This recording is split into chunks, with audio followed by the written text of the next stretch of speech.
Hello everyone, আসসালামু আলাইকুম।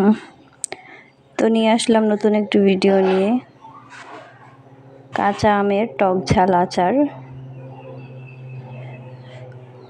তো প্রথমে এখানে সরিষার তেল, কয়েকটি কাঁচামরিচ আর রসুনটা অবশ্যই একটু হালকাভাবে ছেঁচে নেবেন। তারপর এর মধ্যে কাঁচা আম একদিন রোদে শুকিয়ে ওইগুলো দিয়ে দিবেন। তো এখানে আমি সবগুলো আম আমি দিয়ে দিচ্ছি।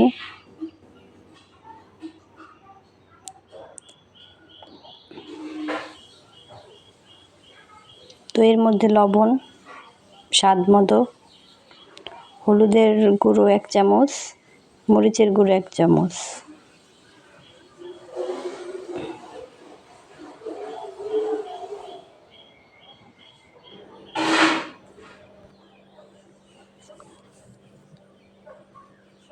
তো আমটা এখন 5 মিনিট পর কয়েকটি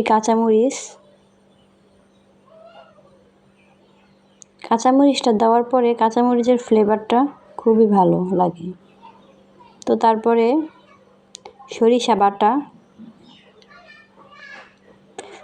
বাটাটা পরে দেওয়ার চেষ্টা করবেন, না হলে আমটা পুড়ে যাবে, তারপরে তিতা লাগবে। এখন দিয়ে দিলাম পাঁচফোড়ন,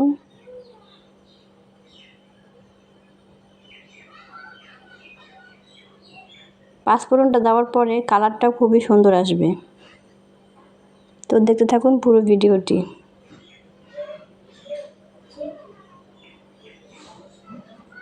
তো এখানে এই যে আচারের কালারটা জাস্ট ওয়াও।